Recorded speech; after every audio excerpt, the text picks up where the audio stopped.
good afternoon, all, and welcome to episode 3 of the Real Estate Playbook. If you're new to the podcast, thanks for joining us. If you're returning, thanks for doing so. We're glad to have you and welcome back. For those of you that don't know, I'm your host, Paul Goldman. Today, I'm here with Mr. Mike Peeples. How are you today, Mikey boy? Good, Paul. How you doing, bud? Doing pretty well, my friend. Glad to hear you're doing well also. Glad to have you sit down. I know you're super busy. There's our friend Joe as well. Hey, Joe. How's it going? Just stepping in, I'm in and out. Boss man. Yeah, exactly. Well, thanks for sitting down with me today, Mike. I know you're a pretty busy guy. No problem.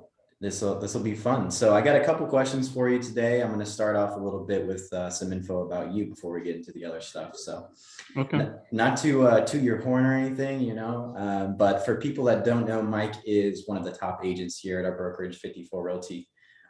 Consistently high production. I see, all the numbers and stuff from creating the graphics and things like that. And you're always up there at the top.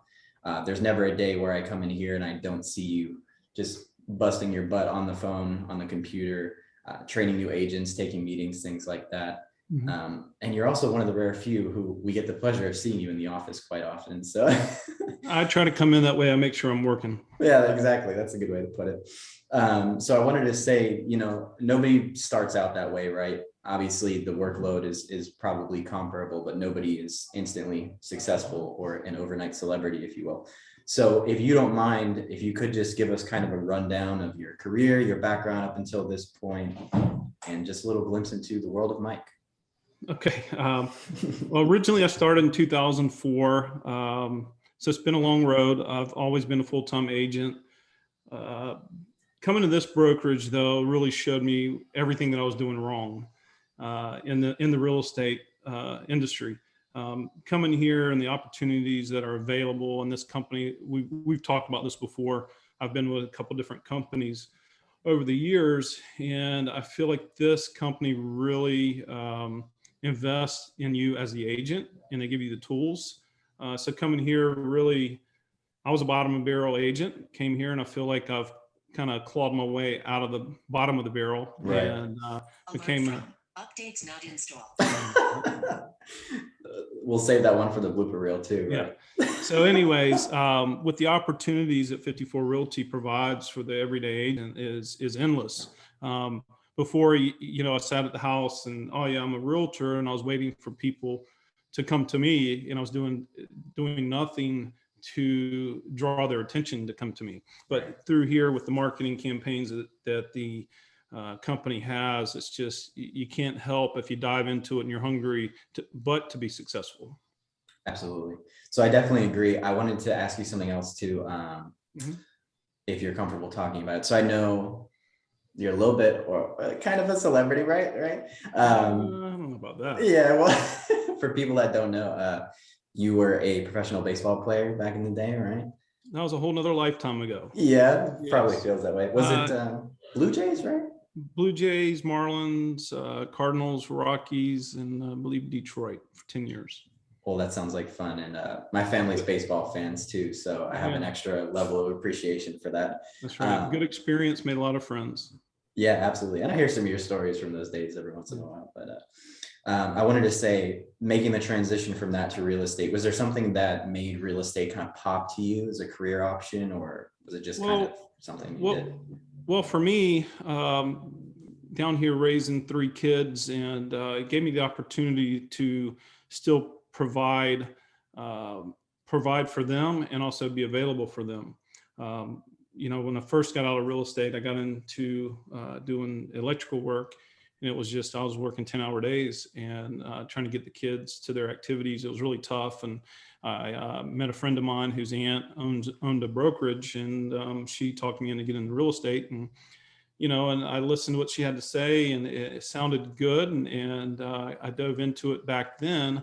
But again, I didn't have the access and the training that we offer here at 54 Realty. Right. So I'm happy that I did it. It's been a great career move for me, especially coming out of baseball at an older age and not really having any other background other than catching and hitting the baseball. Right. Absolutely. So yeah, it sounds to me like you're saying the freedom of your schedule, the freedom of like you definitely obviously have the variable incomes, you know, you have the opportunity to make a lot of dough if you so apply yourself. But I'm wondering if there's, and maybe there's not one thing, or maybe there's not anything at all, but if there's anything that you really like credit your success to, because obviously, like we said, it's not an overnight thing. So was there maybe one tenet or kind of set of rules or something that you played by that you would credit with your success? I would probably relate it to, coming up through the minor leagues in baseball. You had to work hard. And if you were caught up in worrying about everybody else around you, then you were taken away from what you needed to be doing.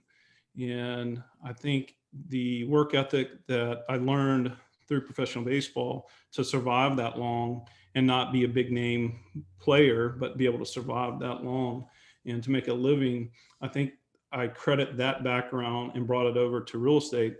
Totally different industry, but the work ethic, for me, I learned at a young age, starting out as a 17-year-old kid, being drafted by the Blue Jays and having to grind it out for 10 years and translating that over to real estate. And I've basically been grinding for 17 years, and it took me a little while longer to figure it out here at the real estate level.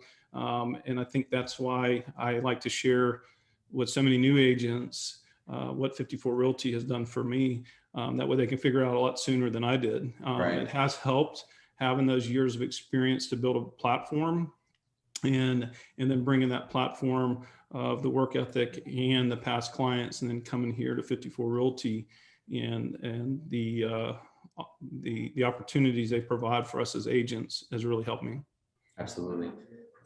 So I want to say it's funny that for you to draw that comparison, and Joe would probably get a kick out of this too. Mhm. The inception of the Real Estate Playbook as a podcast was like, of course, drawing ties to sports, which is Mhm. obvious by the logo and the name and everything else, but how that translates to real estate. There's the tagline of agents share their tools to, or their plays to succeed in any market. So there's obvious references there. So I think it's funny Right. that you drew a similar comparison, because I agree. I think there's a certain amount of work ethic and commitment that it takes to actually succeed, of course. And I think Yes, you're a good example of that. 100%. And, I say it all the time, and I used to say it in baseball when talking with scouts and helping young kids get scholarships. And you have two types of people, those who can and those who can't. Okay, is one of them. And then I say those that do and those that don't. Uh, and the ones that don't and the ones that can't seem not to succeed, but the ones that can apply themselves and then do what they need to do, they find success. And that's what I try to do every day is be a doer and a canner, I guess you Oh, could yeah. say. A mover and a shaker. It's That's like right. it's like that I think it's Wayne Gretzky quote that everybody overuses, but it's, you miss 100% of the shots that you don't take, which is a little cheesy, but it's absolutely true. You know what? Absolutely. Joe gave a great speech last year and it hit home to me. I've learned a lot from Joe and Rose over the past, whatever, I think 18 months I've been here. And it goes back to that. What's your roadblock? What's holding you back? And that really hit home. What you got to look inside and figure out what's your roadblock from becoming successful. Right. And I did a little soul searching and just decided to go all in, and it's worked out pretty good for me. Seems that way, my friend. So to change gears a little bit, I talked a little bit about this with Richard last week. I think this will probably be something that comes up again and again because it's just so topical, so relevant. But as you know, and as some people out there, most people I think know, we're still in a competitive, very competitive seller's market in real estate. Yes. And as far as I can tell, and I think Richard kind of hit on this as well, there's no clear indication that it's slowing down or that we're coming back to I guess you could say, pandemic levels of where the market was at. So I'm wondering if at all, if these conditions have affected your business personally, and if you could speak on that a little bit. Well, it has. The difficulty is the low inventory.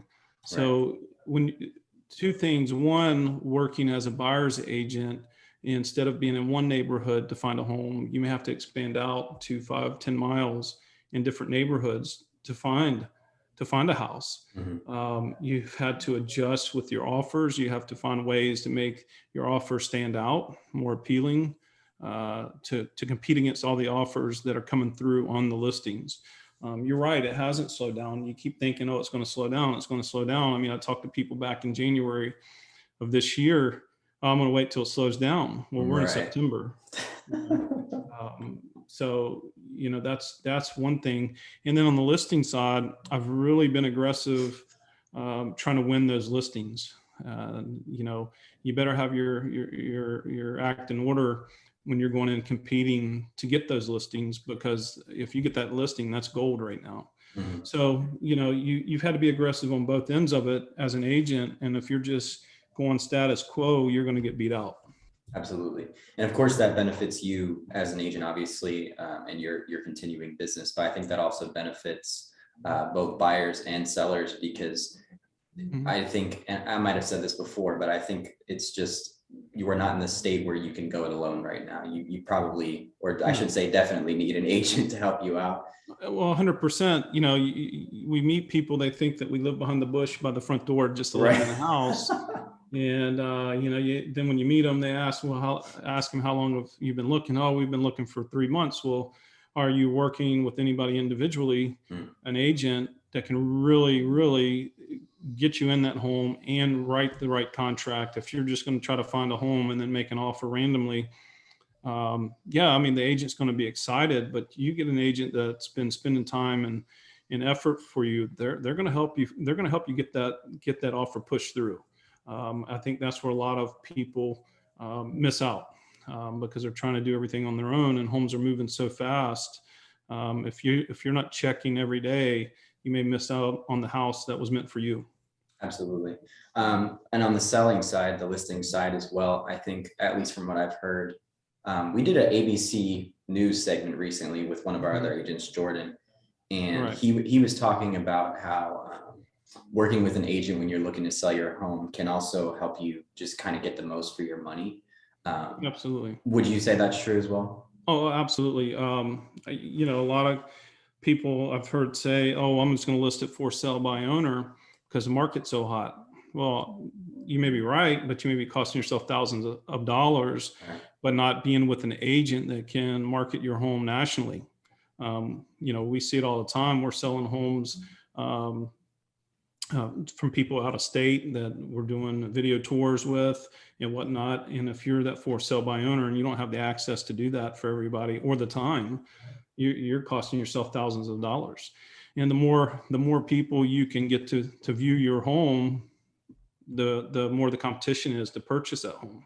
So that would be something people really need to think about. Are you just for sale by owner, putting a sign in the front yard, hoping somebody drives by? In today's world with technology, you're doing yourself a disservice. Yeah, absolutely. That's definitely good advice, I think, or advice rather, for people who are looking to sell their homes. To talk a second to like the agents out there who may be listening, you mentioned being aggressive in trying to get listings, listing agreements signed, that sort of thing. Is there maybe one piece of advice you'd offer to an agent who's wanting to do that? Or would you say it's kind of like what you're saying, where you have significant value props for these sellers, obviously the marketing, the team that supports you, et cetera? Right. Well, Paul, I'm not going to tell you all my secrets, because out there looking, I knew you were going to say that. I don't want to compete against them and use my same tricks, but you better have a plan. I share a lot with the guys on my team, the approach that I take to win those offers. There are ways, the most common way, you need to have a marketing campaign. And if you're with a small brokerage and they don't have the technology set up to do that, then you're not going to win those listings. And I know without a doubt, our company has all that in place already. And a lot more than most companies. I've been with other companies, and what we have here to win those offers is provided for all the agents. Now, as far as my approach when I go in there, that's between me and you. We'll talk off camera, right? Or people on my team. But there's definitely ways that you can go in and you can connect better to the client than other agents. And the only way to do that, you better come and be on my team. There you go. Yeah. So I'm sure there's a baseline level of things you would need as an agent to succeed there. But if you want the secret ingredient, call Mr. Mike Peeples, right? That's right. Oh, that's funny. So in a similar vein, if I could talk a little bit about a personal experience I'm having right now. This is on the topic of the market, but a little bit different. My girlfriend and I are currently looking for our first place. We're not sure if we're wanting to rent or buy yet. It's going to depend on how it shakes out. But I wanted to have the opportunity to talk to you about maybe the pros and cons of renting versus buying. If you could shed a little bit of light on that. If there's any benefits, on either side, and if it makes sense for people to rent with things how they currently are in the market. Well, everybody's scenario is different. I think part of the problem in our culture, we're not educating our young adults on how to purchase. And that's where a lot of them fall into the rent cycle. The benefits of owning your own home is money is going towards an investment that you own. Tax write-offs. The money's just not going in somebody else's pocket to make them rich. If you make a little bit extra money, you pay the principal down. Now you own and you have an investment and you have equity in a home. Maybe you can use that equity to purchase another home. It can change everything in your life. But you need to have a plan. And I think the young adults in today's world, they're not aware of that. Everybody wants to get out on their own and do their own thing, and they're not thinking ahead. And, a lot of us have been guilty of that throughout our life. And but to own a home, your money's going to something that when you're making those payments that you can be rewarded for. And if you're stuck in that rental grind, you're not going to get rewarded. And we've seen what's happened here in the Tampa Bay area. Those some of the tenants that were renting before the so-called pandemic era here in Tampa Bay. I mean, they've seen the rent get jacked way up. Oh, yeah. I mean, you're renting an apartment for more than what you could buy a $300,000 house for right now. Yeah, absolutely. So the biggest thing is, I think that as young adults and everybody, we need to plan better and save to get yourself in that home. So your money is being spent on something that you can see in return versus rental. It's just, you're not going to see anything in return. Absolutely. Yeah. You're paying someone else's mortgage, as they say, right? That's right. Yeah. I know, and I kind of knew this before I asked you, but obviously there's probably more benefits to buying versus renting. Mm-hmm. But it can be intimidating, I think, to a lot of people, especially first-time home buyers. So like I would be the perfect example, right? Where you have to factor in things like, I don't know, insurance, down payment, et cetera, getting pre-approved, mm-hmm. what have you. Do you know anything at all about first-time home buyer programs and sort of how well they work, I suppose? Absolutely. There's different programs out there that can help anybody, but the key is going to be your credit, obviously, right. And have an income. There's all kind of different scenarios. We could sit here for an hour and talk about it. Yeah. But I think that's the beauty of us as agents. We're real people. We're here to help you. I think the people that are on the fence versus with the renting to buying that are scared, just ask and say, what do I need to do? Help me plan. I love doing that. I closed one. It took me 7 months for a guy the other day. We worked on it for 7 months. I'm working with a guy now. We're on month number 8. And, I've stayed in touch with him and helped him along. You put him in contact with the right people to get him set up. And it's not as hard as you think. You just have to plan for it. And I think the first process to the plan is to reach out to an agent that can guide you to get to there. If you're just trying to figure out on your own, then you may not be making the right decisions. You may not be doing the little things that make it easier for you to get to that point. My biggest advice to somebody is reach out to an agent, do your research and be upfront and be honest with them and tell them where you're at and what your needs are. And then let's get a plan and figure out how to get you out of that rental and into a home you own. Absolutely. Well, that's good to hear. It's kind of refreshing as well, because specifically what you said about the transaction that took 7 months, which some perhaps newer agents or some struggling agents might hear that and go, oh my God, you work 7 months for one deal, right? Absolutely. And And it's not hard. You just set them up with the right people. yeah, And you as the agent need to have a plan for those people. So absolutely. So that's what I was going to say. That would be harder to do for people who don't have as much business going, I think. But do you think to kind of, from the agent's perspective, to stay committed for such a long-term transaction, that it's important to kind of get invested in the client's search for their home? Like you have to actually, I guess, for lack of a better term, care about getting them into the right home to kind of work that for so long? absolutely, you can't be caught up in turning and burning. As an agent, you have to create a path to success for yourself. And if you know that everybody that we meet eventually is going to buy or sell a home, so you need to have a plan on how you're going to help them.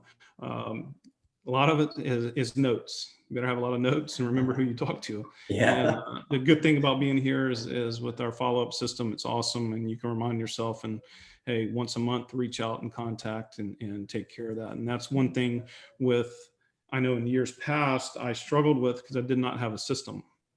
I didn't have a follow-up system. I didn't have anything. And I think that was kind of been the biggest game changer for me over the past 18 months, is having that system to be able to stay in contact and remember who I need to take care of. Absolutely. I think that's good advice for agents, but also I think that's refreshing for potential home buyers and sellers to hear too, because like you said, agents, they're real people. If you get with the right one, you have the opportunity to get matched with somebody who actually is invested in your goals. 100%. And I think that's important. And I just wanted to say, because you said something earlier that made me think of this, in the same breath as we were just speaking about going above and beyond. I recall a situation recently where you were helping somebody, maybe it was selling their home, I can't quite remember, but you ended up doing some manual labor type stuff for them. Is that right? Oh, we don't want to talk about that. If you don't want to, I like to build stuff. I like, I grew up in a family, you kind of did things for yourself. Right. And the story behind that was I had an older lady who had older kids. Her husband passed away, that was a veteran. And we had a VA buyer as well. And there was some repairs that needed to be made. And unfortunately, in the this craziness we have in the real estate market, it's also crazy with subcontractors and licensed people and getting somebody just to do the work. So I took a weekend to help her, and I took care of all the repairs. It was hot. Probably lost 10 pounds over the weekend from being out of shape, but we got it done. Right? Yeah, but we got it done, and she was happy, and she was able to move on. It was just something that I felt like I needed to do, and just to help her out. I think that's awesome, man. I wasn't trying to make fun of you or anything like that. No, I just don't want everybody to think I'm going to come fix all their stuff. Oh yeah, that's a good point. This is not an everyday thing, right? No. But that's awesome, Mike, and I'm glad to hear you helped her out. I got a couple more kind of rapid fire type questions for you, and then we can sort of wrap up here.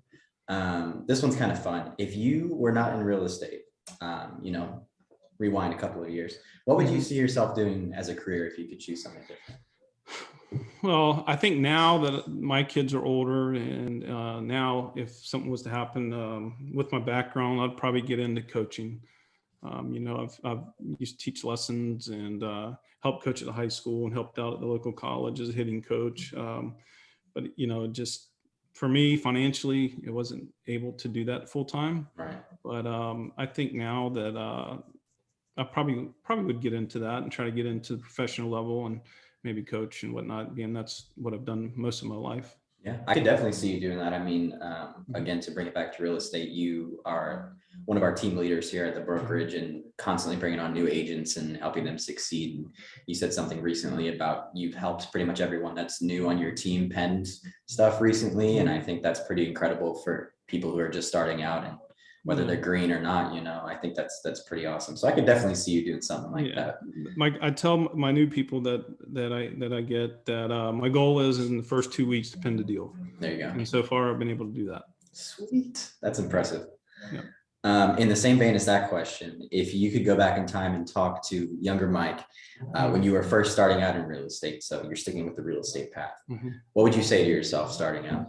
Oh man, I mean, knowing what I know now, what this company has to offer, is get with a company that is helping you find leads versus you helping them close deals. Yeah. Okay. I said it earlier. I feel like the good thing about 54 Realty, I've always said it, is they're investing in you as an agent to help you succeed with all the tools that they have. And maybe I didn't do enough research at a younger age, but now that I know what's going on here, as a new agent, actually make it easy. If you're a new agent and you're starting out and you want to do a lot of business, you need to come to 54 Realty. How There you about go. that? Just that easy. Boom. No, I think that's great advice.